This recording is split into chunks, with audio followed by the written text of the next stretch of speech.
Às vezes é mais fácil reclamar da sorte do que na adversidade ser mais forte. Querer subir sem batalhar, querer carinho sem se dar, sem olhar do lado. Já imaginou de onde vem a luz de um cego? Já cogitou descer de cima do seu ego? Tem tanta gente por aí na exclusão e ainda sorri. Tenho me perguntado, para ser feliz, do que é que o ser humano necessita? O que é que faz a vida ser bonita? A resposta, onde é que está escrita? Para ser feliz, o quanto de dinheiro eu preciso? Como é que se conquista o paraíso? Quanto custa o verdadeiro sorriso brotar do coração?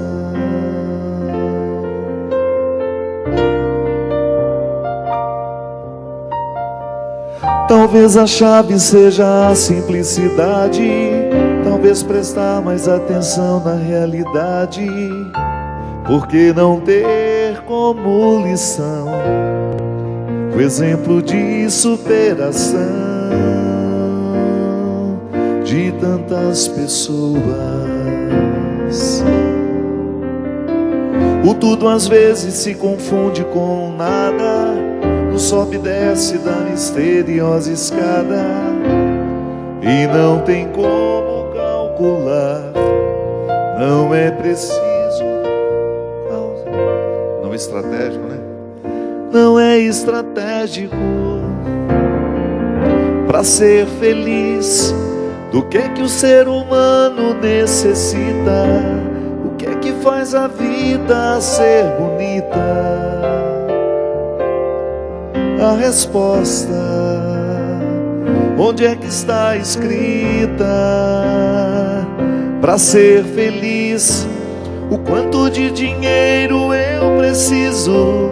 Como é que se conquista o paraíso? Quanto custa pro verdadeiro sorriso? Para ser feliz, o que é que o ser humano necessita? O que é que faz a vida ser bonita? A resposta, onde é que está escrita? Para ser feliz, o quanto de dinheiro eu preciso? Como é que se conquista o paraíso? Quanto custa pro verdadeiro sorriso brotar do coração? Muito boa noite, é com muita alegria que nós começamos mais um programa Direção Espiritual. A felicidade só é possível quando nós nos dispomos ao preparo dela. Toda colheita, todo resultado é fruto de um antes que nos custou muito. É interessante porque quanto mais a gente descobre o valor do antes, maior é a nossa capacidade de valorizar o momento presente. Quantos anos nós levamos, né, para conseguir tantas coisas? E eu nem estou falando somente na dimensão material, não. Não é nenhum problema a gente trabalhar para materialmente nós termos conforto, mas eu estou falando de outras conquistas. Aquele resultado que você identifica em você, que foi fruto de muito caminhar.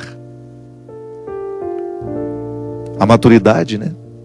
A maturidade emocional, espiritual, psíquica. Quanto que nós precisamos caminhar para sermos capazes de desfrutar dos benefícios da maturidade.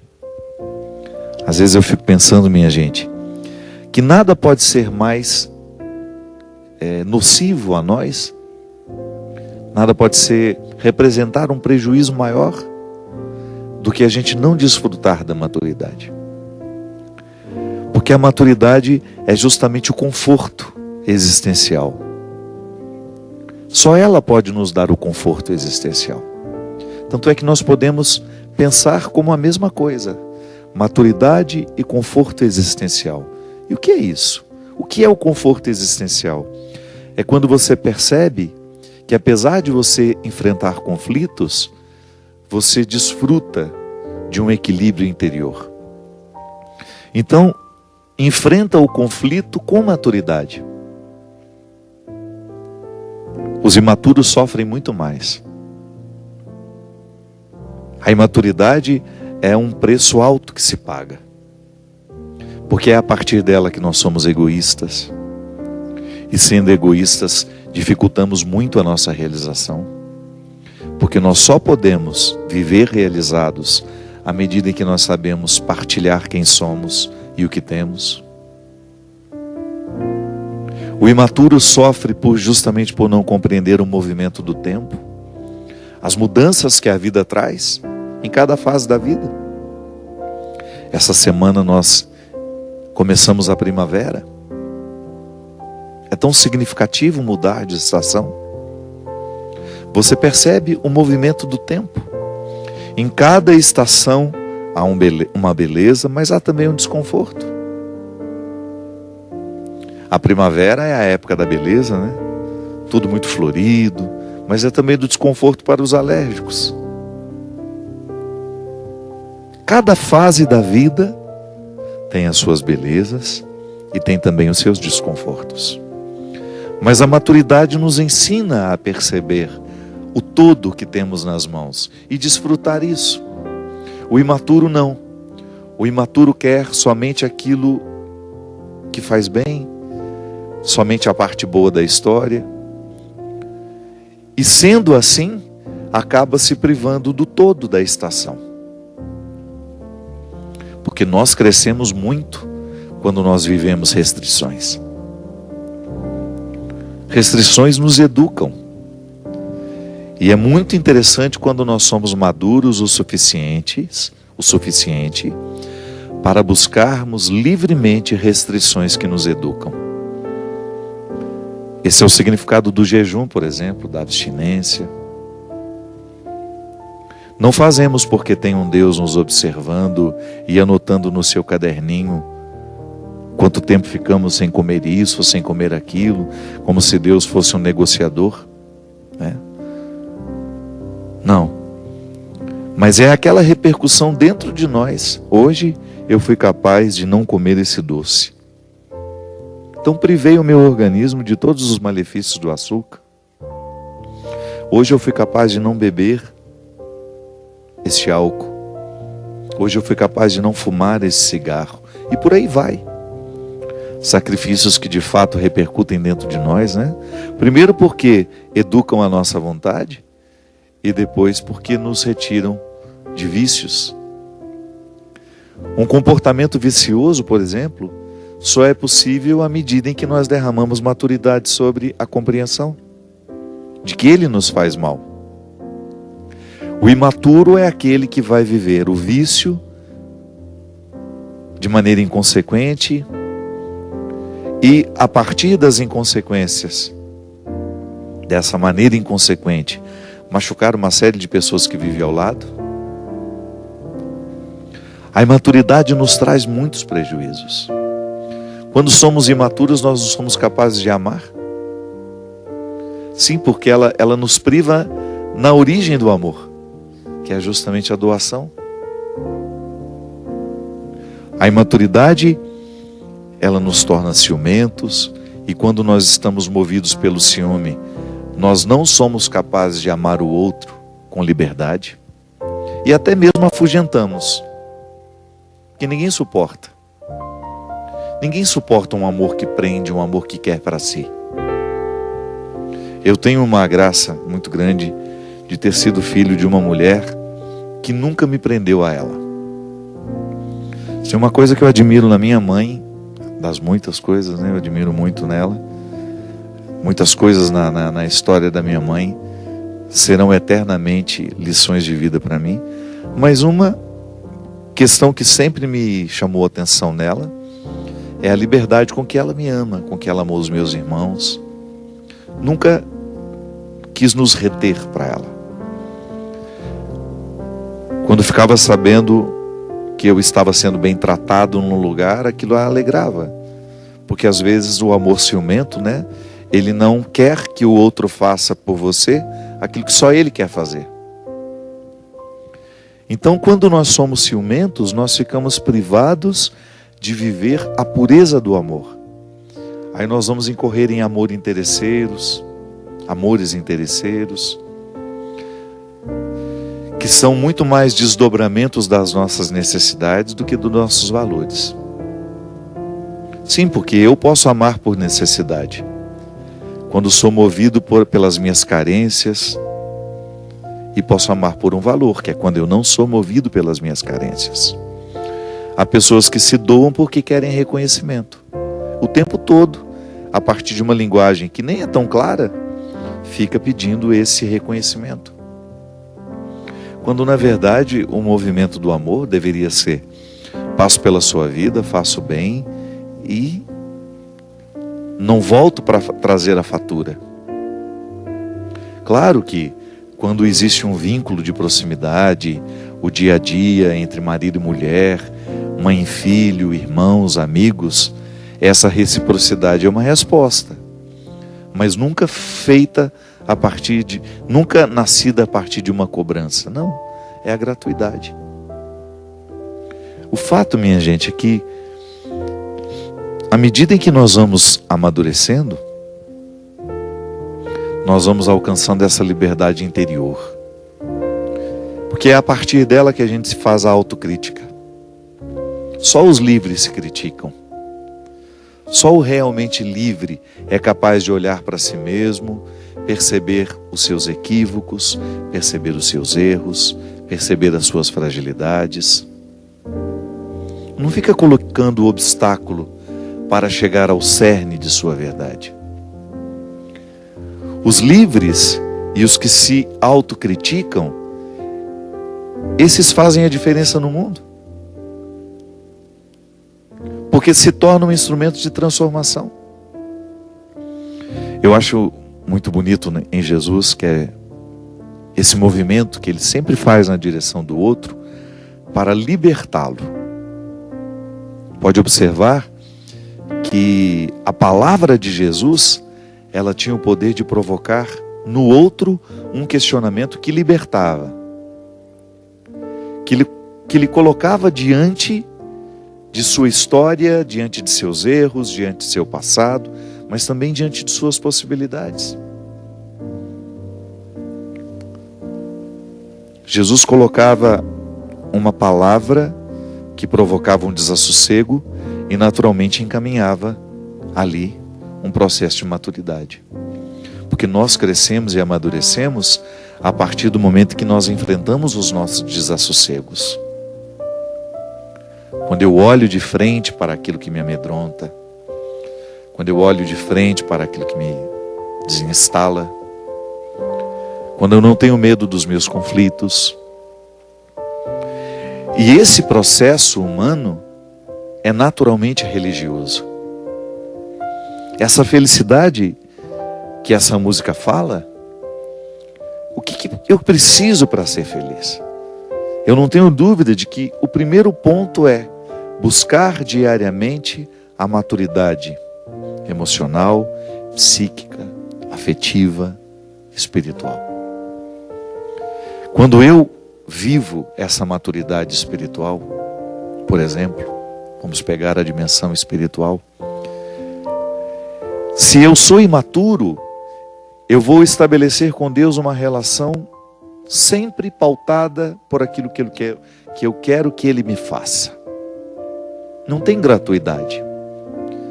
Eu olho para Deus e vejo nele aquele que vai me saciar de todas as minhas vontades, que vai fazer tudo o que eu quero. Isso é imaturidade. A maturidade da fé coloca-nos diante de Deus muito mais como uma relação gratuita do que necessariamente de imposições. A minha oração, por exemplo, eu sou mais livre, eu sou mais maduro à medida em que eu olho para Deus como um amigo que me acompanha, que está ao meu lado, me ajudando a esclarecer o que eu ainda não sei, a conhecer o que eu ainda desconheço. Mas nunca como uma muleta. Não, Deus é meu amigo. A maturidade espiritual me leva a experimentar um Deus amigo. Eu sempre gosto de pegar aquele encontro de Jesus com a samaritana, porque o que Jesus faz com a samaritana? Liberta aquela mulher de uma religiosidade que não lhe favorecia. Por quê? Ela era samaritana, era mulher e estava à margem, justificadamente à margem. O discurso religioso segregava pelo fato de ser samaritana, pelo fato de ser mulher. Jesus coloca dentro dela uma palavra libertadora que faz com que aquela mulher se reinterpretasse. Porque aí ela se coloca diante de um Deus verdadeiro. E ela pergunta: por que Deus me rejeitaria por ser mulher? Por que Deus me rejeitaria por ser samaritana? E percebe que aquilo que ela escutava dos líderes religiosos que acreditavam nesse direito de Deus rejeitar por ser mulher e por ser samaritana, não fazia sentido. Jesus estava apresentando àquela mulher a um Deus misericordioso, que não faz distinção de pessoas, que não olha a raça, que não olha o sexo para poder amar. Ama pelo simples fato de ser uma criatura à sua imagem e semelhança. Ao semear aquela mulher com palavras libertadoras, Jesus semeou maturidade dentro dela. Permitiu que ela pudesse amadurecer. Sim, porque é interessante, minha gente, às vezes alguns acontecimentos nos amadurecem tanto. Num espaço curto de tempo a gente ganha uma maturidade por causa da própria luta, por causa da própria dificuldade. A maturidade nos torna mais leves, né? Menos complicados. A gente fica com mais acesso ao outro e o outro fica com mais acesso a nós. E a gente também aprende a fechar portas. Sim, porque nem tudo precisa ser acessível. A maturidade nos leva a dizer o que de fato precisa ser dito e a calar naquilo que precisa ser calado. Eu tenho medo quando eu falo muito. Pode ser um resultado da minha imaturidade. Essa semana mesmo eu estava dizendo, né? Há pessoas que discordam, não porque discordam, é porque querem ser vistas. Nós lidamos com pessoas assim o tempo todo. Pessoas verborrágicas, né? Que falam, quando na verdade já estão falando o que não deveriam há muito tempo. Pelo simples fato de não perceberem os motivos que as levam a falar tanto. Por causa da imaturidade nós ferimos com o nosso exagero, com o nosso excesso, com a nossa indiscrição. Por causa da nossa imaturidade, as nossas carências. Porque quando eu sou imaturo, as minhas carências prevalecem.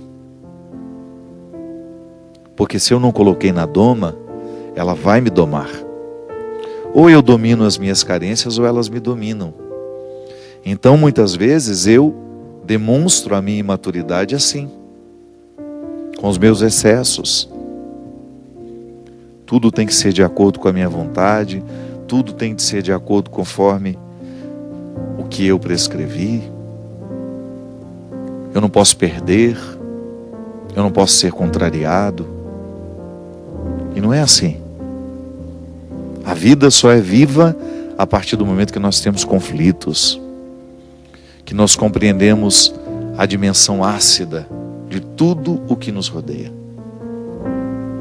Sim, eu não posso viver somente do que é alcalino.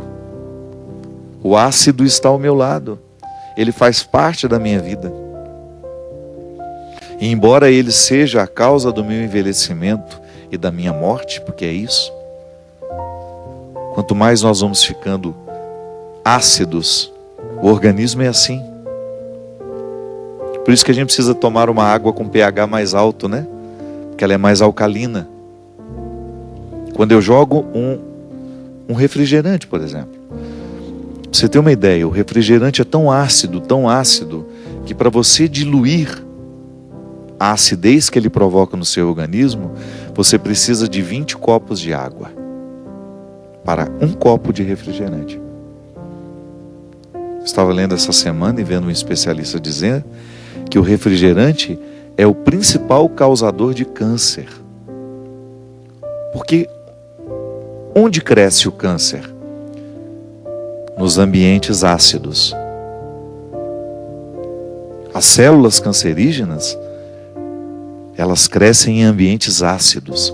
É a acidificação do organismo que gera o câncer. Então eu posso ficar ácido por um alimento que eu como, por um sentimento que eu nutro. Por 1000 motivos eu posso ficar ácido. E eu convivo, agora já a metáfora, né? Eu posso acidificar o meu organismo com um copo de refrigerante, por exemplo. Eu posso escolher. Como eu posso escolher um copo de água alcalina, que só vai fazer bem a ele. Um pH acima de 7, 7,5, de preferência 8, 9. Que aí ele está de acordo com o pH do seu organismo.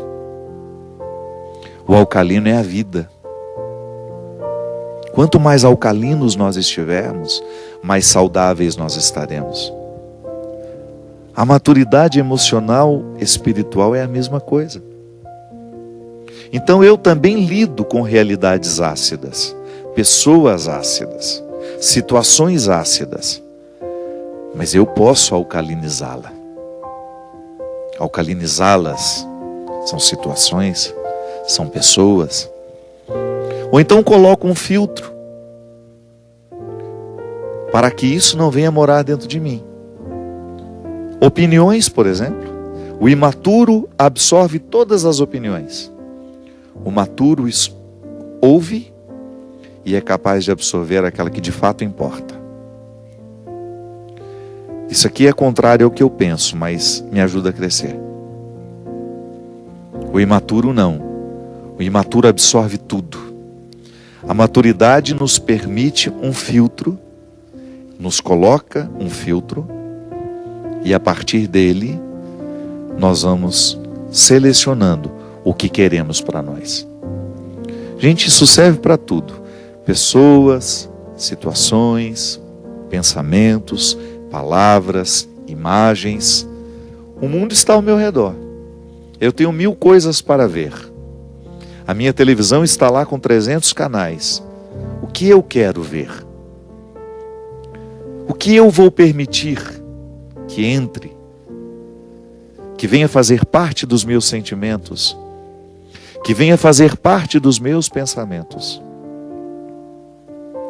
Isso me alcaliniza ou me acidifica?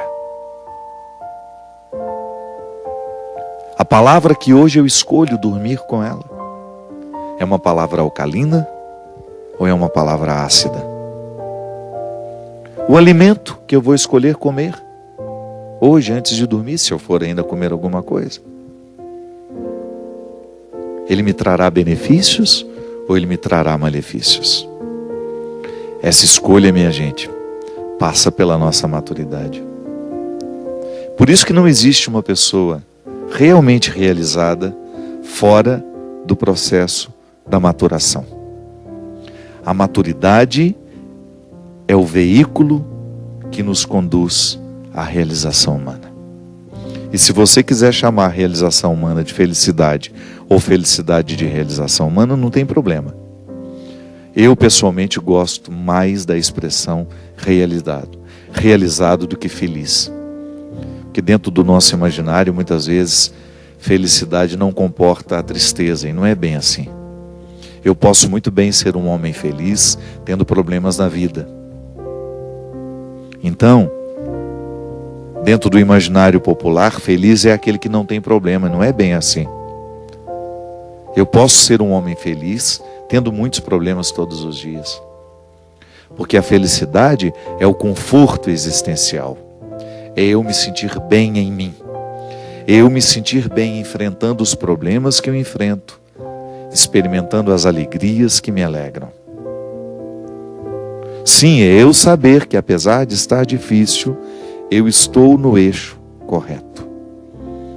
Eu estou no lugar onde eu identifico que há uma coerência entre o meu ser e as escolhas que me rodeiam, entre as situações que estão ao meu redor.